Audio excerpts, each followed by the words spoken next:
Hi students, we already started the new lesson from our geography, that is a Indian forest resource. We already learned in the last classes about meaning and importance of a forest and types of a forest. In India there are 6 types of a forest, okay, and also we learned all these types of a forest: the tropical evergreen forest, the tropical deciduous forest, scrub forests and grassland, desert vegetation and mountain forest and mangrove forest. We learned about all these type of forest in India. Yes, let's see here. It is your map. Just I want to show you that here they given map and the tropical evergreen deciduous scrub forest, desert vegetation, mangrove forest and mountain vegetation. They marked here with the lines. See in your book. It's not. I think it's not clear. It's not seen you. Okay, it's not showing you clearly. But I want to just show you this map. Okay, ನಿಮ್ಮ book ಅಲ್ಲದ ಸರಿಯಾಗಿ ನೋಡ್ರಿ, practice ಮಾಡ್ರಿ. Compulsory ಯಾವ place ಬೇಕಾದರೂ exam ಅಲ್ಲಿ ಕೇಳ್ತಾರೆ. Okay, so next here today we are going to learn about distribution of forest. Distribution of forest. Let's see here distribution of a forest.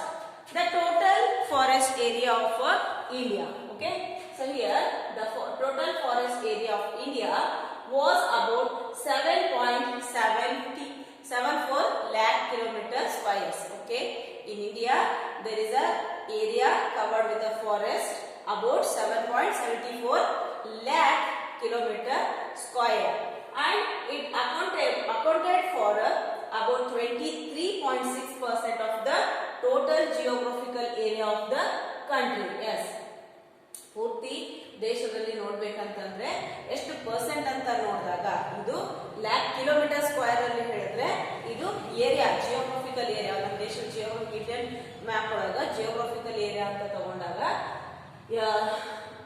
ಇಲ್ಲಿ ಎಷ್ಟು ಪರ್ಸೆಂಟೇಜ್ ಲೆಕ್ಕದಲ್ಲಿ ತಗೊಂಡ್ರೆ 23.6% in India, and this is much below than 33.3% recommended by the National Forest Policy Resolution of 1952.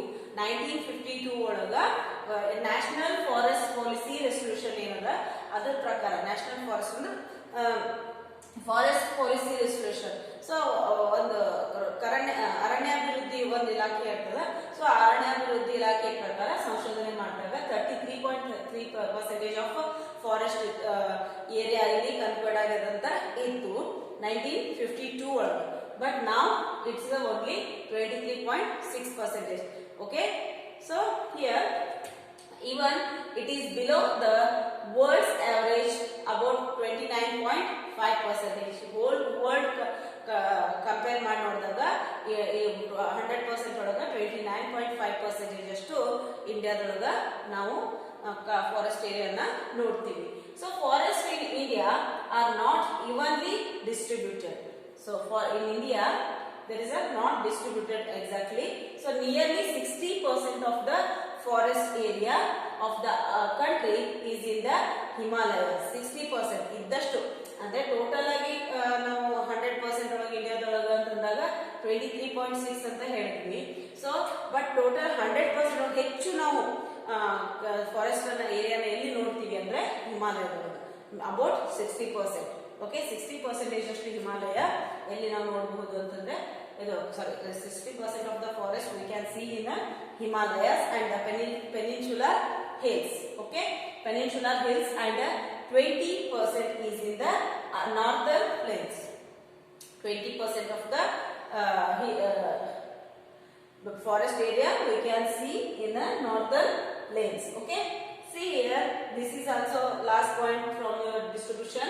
So this is important. Among the states, Madhya Pradesh has the largest area under the forest. In Madhya Pradesh, there is a very big forest area. Okay, and while comparing to all states, Goa has the least in India. Two least had the which state has the very least area of a forest? Goa. Okay, ಗೋವಾದಲ್ಲಿ ಅತಿ ಕಡಿಮೆ area ಹೊಂದಿರುವಂತಹ forest area ಇದೆ. So Madhya Pradesh ಅಂದ್ರೆ ಅತಿ ಹೆಚ್ಚು forest ಏರಿಯಾವನ್ನ ಹೊಂದಿರುವಂತಹ ರಾಜ್ಯ. So don't forget all these points, okay, because all are too important. So about this comes about in MCQ questions. So how what is the area conquered by the forest in India means 77.74 lakh kilometer squares. So according to percentage, in account of percentage, it conquered about 23.6%. Okay. So what is the percent of forest area in the 1952 according to the National Forest Policy Resolution? So it is a 33.3%. So what is the area of a forest while comparing with the world average? That is a 29.5%. Okay. So where is the more amount of forest area we can see in India? That is in Himalaya, about 60%. Okay, where we can see the 20% of the forest area in the northern plains. Okay, which state has the more largest area of a forest? Madhya Pradesh. Okay, which state has the least forest area? That is Goa. This is about the distribution of a forest lands. Okay, so next here comes conservation of a forest. Conservation of a forest. Yes, we need to conserve the forest. So forests play an important role in the national economy of India. National economy of India. ರಾಷ್ಟ್ರೀಯ ಒಂದು ಆರ್ಥಿಕ ವ್ಯವಸ್ಥೆ ಒಂದು ಭದ್ರಪಡಿಸುವಲ್ಲಿ forest ಕೂಡ important ಒಂದು ಪ್ರಧಾನ ಒಂದು ಪಾತ್ರವನ್ನು ನಿರ್ವಹಿಸುತ್ತದೆ ಅಂತ ಹೇಳ್ತೀವಿ. ಯಾಕಂತ ನಿಮಗೆ ಗೊತ್ತಿರಬೇಕು, because we are preparing so many variety of the products by the Woods. Isn't ಕಟ್ಟಿಗೆಯಿಂದ ನಾವೇನ್ ಮಾಡ್ತೀವಿ, ಪ್ರಾಡಕ್ಟ್ಸ್ ಗಳನ್ನ ತಯಾರು ಮಾಡ್ತೀವಿ. ದೊಡ್ಡ ದೊಡ್ಡ ಒಂದು ಕೆಲವೊಂದು ಮರಗಳು ಎಷ್ಟೊಂದು ಡಿಮ್ಯಾಂಡ್ಸ್ ಇರ್ತಾವ ಅಂತಂದ್ರೆ ನಿಮಗೂ ಗೊತ್ತದ. ನಿಮ್ಮ ಮನೆಯಲ್ಲೂ ಕೂಡ ಕೆಲವೊಂದು ಜನ ಸ್ಟ್ಯಾಂಡರ್ಡ್ ಸೋಫಾ ಸೆಟ್ ತಂದಿರ್ತೀರಿ, ಸೊ ಸ್ಟ್ಯಾಂಡರ್ಡ್ ಡೋರ್ ಕೂಡ್ಸಿರ್ತೀರಿ. ಸೊ ಅದೆಲ್ಲ ಕೇಳಿದ್ರೆ ಏನ್ ಹೇಳ್ತೀರಿ, ಅದು ಸೀಸಮ್ ಕಟ್ಟಿಗೆ ಅದ, ಅಂದ್ರೆ ತೇಗದ ಮರ ಅದ, ಅದು ಸಾಗವಾನಿ ಕಟ್ಟಿಗೆ ಅಂತ ನಮ್ಮ ಕಡೆ ಎಲ್ಲ ಹೇಳ್ತೀವಿ. ಸ್ಟ್ಯಾಂಡರ್ಡ್ ಡೈನಿಂಗ್ ಟೇಬಲ್ ಅದ. ಸೊ 1 ಲಕ್ಷ, 1.5 ಲಕ್ಷ, 2 ಲಕ್ಷ, ಕೋಟಿಗಟ್ಟಲೆ ಬೆಲೆ ಬಾಳುವಂತಹ ಮರಗಿಡಗಳು ಇದಾವ. ಸೊ ಅವು ಪ್ರಾಡಕ್ಟ್ಗಳನ್ನು ತಯಾರು ಮಾಡಲಿಕ್ಕೆ ಮಾಡ್ತಾ ಇರ್ತಾರೆ. ಅದರಿಂದ ಪ್ರಾಡಕ್ಟ್ಸ್ ಗಳನ್ನ ತಯಾರು ಮಾಡಿ ಅದನ್ನ ರಿಯೂಸ್ ಮಾಡಿಕೊಂಡು ಮಾಡ್ತಾರೆ. ಅದು ಅಲ್ಲದೆ ಪೇಪರ್ಸ್ ಗಳನ್ನೆಲ್ಲ ತಯಾರು ಮಾಡ್ತಾರೆ. ನಾವು ಯೂಸ್ ಮಾಡುವಂತ ಪೇಪರ್ ಹಾಳೆಗಳನ್ನ ಮರಗಳಿಂದ ತಯಾರು ಮಾಡ್ತಾರೆ. ಸೊ ಆ ರೀತಿ ಮತ್ತೆ ಈ ಕಲ್ಲಿದ್ದಲು ತಯಾರಾಗ್ತದೆ. ಸೊ ಸಾಕಷ್ಟು ವೇ ಒಳಗ ಅದೊಂದೇ ಮಸಾಲೆ ಪದಾರ್ಥಗಳು ನಮ್ಮ ಫಾರೆಸ್ಟ್ ಇಂದ ಸಿಗ್ತಾವ. So like that so many variety of so many types of uses are there for the economical development of the India. That's why it is very important. Forest is very important for our national economy. Okay, and unfortunately the area under forest has been declining in recent years. Yes, unfortunately we are demolishing the forest because of growth of population. So that's why we are destroying the forest area and we are staying there. We are means people are staying the area, so plain area, they want to stay there. That's why they are cleaning the forest area and they are making roads and railway tracks. Okay, so and the water irrigations. That's why, and also some factories are constructing there. Some factories are constructed and some areas become urbanization. So that's why we need to live area. So that's why here forest area is becoming destroyed. Okay, so demolition. So and here the expansion of agricultural land, construction of roads and railways. Yes, ಯಾಕೆ ನಾವು ಹಾಳು ಮಾಡ್ತಾ ಇದೀವಿ ಅಂತಂದ್ರೆ road side railway track ಗಳನ್ನ ತಯಾರು ಮಾಡಲಿಕ್ಕೆ, okay, ಮಾಡಿಸಲಿಕ್ಕೆ, ಮತ್ತು irrigation project. As I told you, irrigation projects, industrialization, urbanization, overgrazing, forest fires, and etc. are the main causes for the destruction for a forest. Yes, why why the forest is destroying? You listen this. ಯಾಕೆ ಕಾಡನ್ನು ನಾಶ ಮಾಡ್ತಾ ಇದ್ದಾರೆ ಅಂತ ಗೊತ್ತಾಯ್ತಾ? Agriculture land ಮಾಡಲಿಕ್ಕೆ, so constructions for the roads, as I told now here, railways, irrigation projects, and industrialization, urbanization, overgrazing, forest fires, etc. Okay, so that's why the forest will be going destroyed, and hence the conservation of a forest for the future generation is very essential. Yes, ಮುಂದಿನ ನಮ್ಮ ಭವಿಷ್ಯಕ್ಕೋಸ್ಕರ ನಮಗೆ ಕಾಡನ್ನ ಉಳಿಸಿದಷ್ಟೇ ಚೆನ್ನಾಗಿ. ಯಾಕಂದ್ರೆ ನೋಡ್ರಿ, ನಾವು ಯಾಕೆ ಇಂಡಿಯಾದೊಳಗೆ health ಈ ಕೊರೋನಾದಿಂದ ಜಲ್ದಿ ಕ್ಯೂರ್ ಆಗ್ಲಕತ್ತಾರಪ್ಪ ಅಂತಂದ್ರೆ ಅಲ್ಲಿ ಏನದ ಸ್ವಲ್ಪ ನ್ಯಾಚುರಲ್ ಇನ್ನೂ ನಾವು ಉಸಿರಾಡ್ತಾ ಇದ್ದೀವಿ ಅಂತಂದ್ರೆ ಹೆಚ್ಚಿನ ಗಿಡ ಮರಗಳು ಇದ್ದಾವೆ. ಸೊ ಅದರಿಂದ ನಮಗೆ ನ್ಯಾಚುರಲ್ ಆಕ್ಸಿಜನ್ ಸಿಗ್ತಾ ಇದೆ. ಸೊ ಹೆಲ್ದಿ ಫುಡ್ಗಳನ್ನ ನಾವು ತಿಂತಾ ಇದ್ದೀವಿ. ಸೊ ನಮ್ಗೆ ಇಮ್ಯುನಿಟಿ ಪವರ್ ಹೆಚ್ಚಿರೋದ್ರಿಂದ ಅದು ಕೊರೋನಾ ಕೇಸ್ಗಳು ಕಡಿಮೆ ಆಗ್ತಾ ಇದೆ. ಸೊ ಮುಂದಿನ ಭವಿಷ್ಯ ಇನ್ನು ಮುಂದೆ ಹೇಗೆ ಬರ್ತದೋ ಅನ್ನೋದು ಗೊತ್ತಿಲ್ಲ. ಚೆನ್ನಾಗಿರುತ್ತೋ ಮತ್ತೆ ಯಾವ್ದೋ ರೋಗ ಬರುತ್ತೋ ಅದೇನೋ ಗೊತ್ತಿಲ್ಲ. ನಾವು ಎಷ್ಟು ಗಿಡ ಮರಗಳನ್ನ ಬೆಳೆಸ್ತೀವಿ, ಎಷ್ಟು ಫಾರೆಸ್ಟ್ ಅನ್ನ ಹೆಚ್ಚು ಮಾಡ್ತೀವಿ, ಅಷ್ಟು ನಮ್ ಹೆಲ್ತ್ ಕಂಡೀಷನ್ ಉಳಿತದ. ಸೊ ನಿಮ್ಗೂ ಗೊತ್ತದ, ಸೇವ್ ಟ್ರೀ ಸೇವ್ ಲೈವ್ಸ್ ಅಂತ ಹೇಳ್ತೀವಲ್ಲ.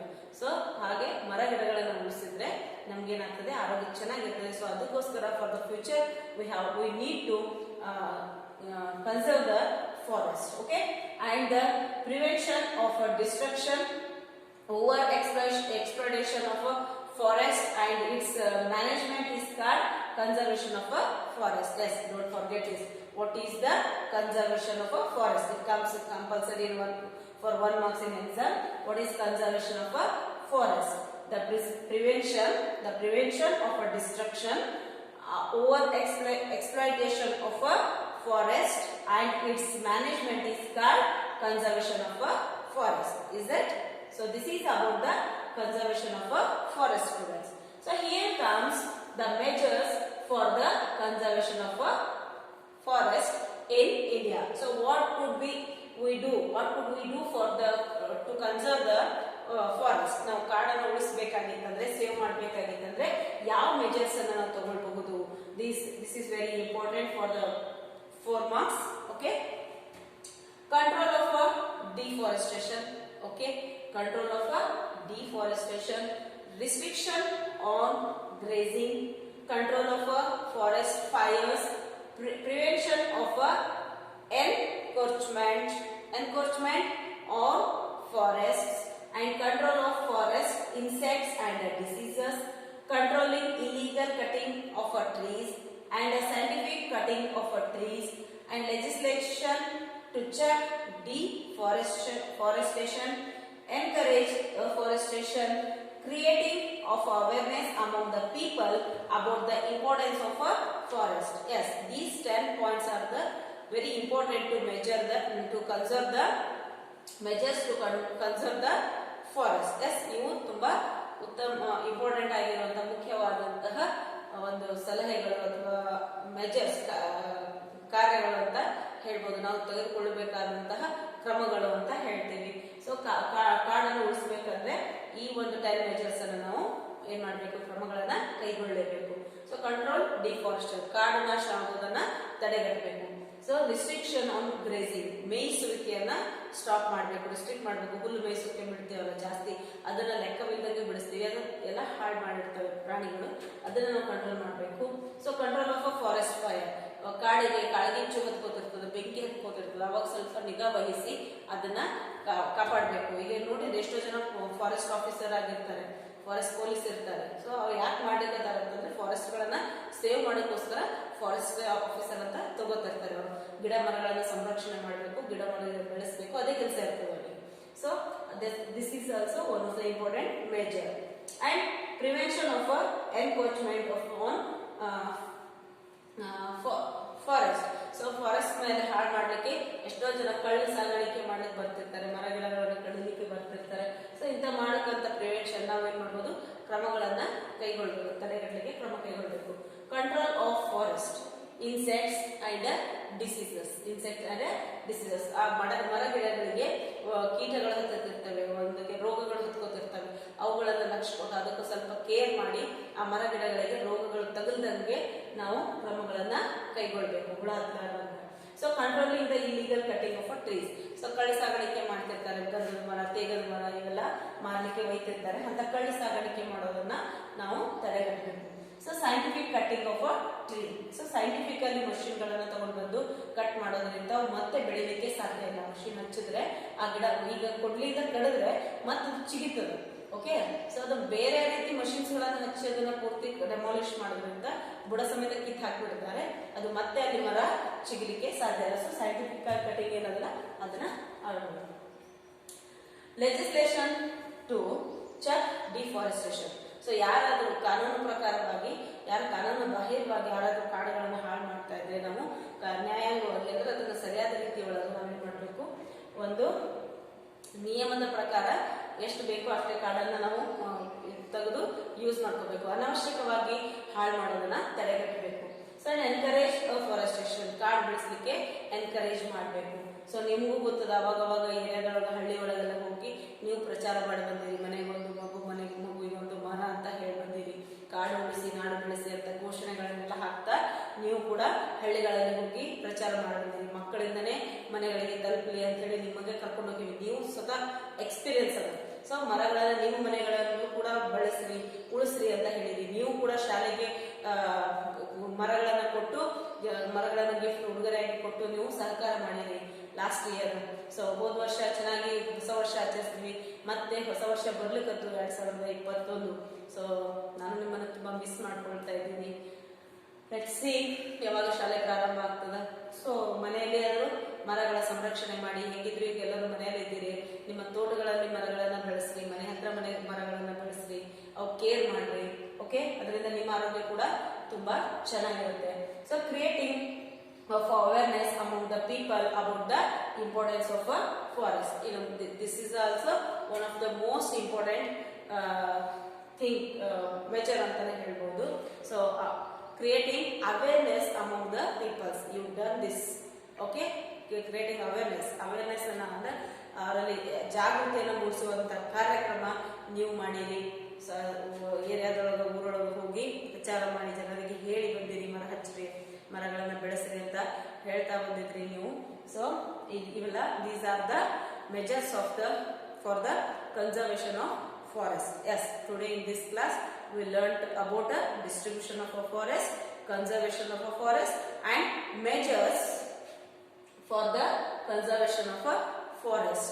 Okay, so if you have any doubts about this class, please clear your doubt by contacting me. Okay, thank you for watching this video.